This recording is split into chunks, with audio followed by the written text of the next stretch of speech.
Hi everyone, welcome to Leah Chinese. Today we are going to talk about the four initials which confused you a lot. Like what I said in previous videos talking about the pronunciation in Chinese, the position of your tongue and the shape of your mouth matters a lot when you pronounce the Chinese sounds. So don't try to connect the similar sounds in your mother language or English or other languages to learn how to pronounce those sounds. You are going to practice your shape of mouth and where and how you put your tongue to properly pronounce those initials. Have you ever heard of the muscle training in pronouncing the languages? Today we are going to do that. For these four initials, actually the shape of mouth are exactly the same. If you can see this picture and my mouth, you can practice after me. Tip 1. Roll your tongue, but don't let it touch the upper side of your mouth. Make a little gap between your mouth and the tip of your tongue and keep your mouth shape like that.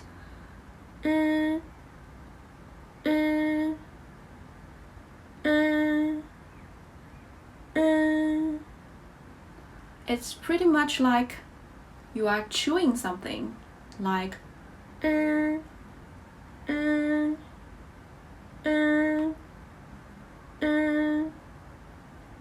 After knowing that, practice after me. This is the muscle training.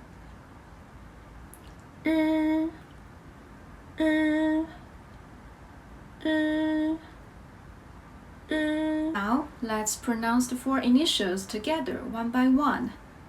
知 吃 shi 日 Once again, 知 吃 shi 日 So this is only the first step to master those four initials and pronounce them properly. The next step we are going to do is to know what's exactly the difference between those four initials. Now, let's talk about the first one. 知 知 知 To pronounce 知 properly, we need to make two steps. Step 1.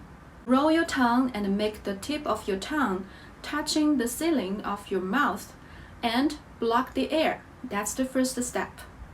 And then, step 2. When we pronounce the sound, make just a tiny gap between the tip of your tongue and let some little air out of the mouth. Like that. 知 First step. Block it. Like that. Block it. And then, when you pronounce it, step 2, let's make some air out of the mouth. 知 知 知 Many people tell you that 知 sounds pretty much like the English sound J, like Jeep.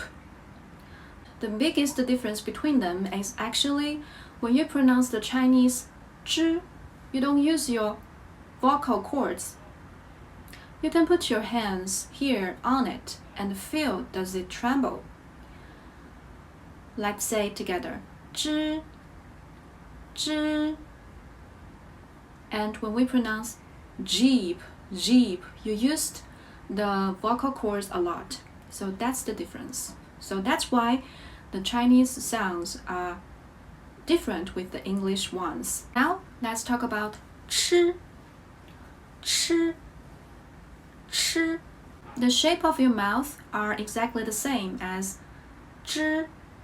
The difference is that when we pronounce 吃, we should make a bigger gap between the tip of your tongue and the ceiling of your mouth. Like that. And let the air out of your mouth. 吃 吃 吃 And you can put your hands in front of your mouth to feel the air. When you say 知, there is no air out of your mouth. And when you pronounce 吃, you can feel there is a strong air coming out of your mouth. So that's the biggest difference between 吃 and 知. Now we have sh, sh is actually the simplest one for this group of initials. Let's say together. Sh, sh, sh. The tip is don't use your vocal cords. Don't use your vocal cords. And also let the air out of your mouth, like sh, sh, sh. Okay, now we have the last one. Some students are very confused about this one. Like, how to pronounce this one? R, r. Actually, if you can pronounce sh, you can definitely pronounce r perfectly, because it is exactly the end of the sound of sh. Let's say sh longer together. Sh.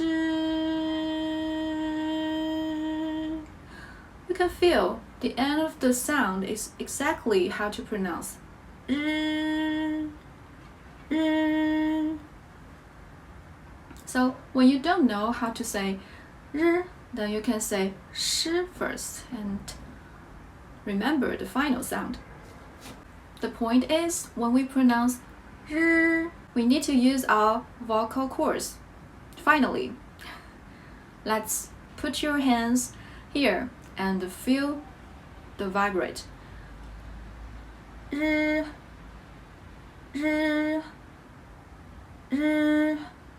And here is a summary of whether we should block the air or use our vocal cords. It is very clear here, the difference between these four initials.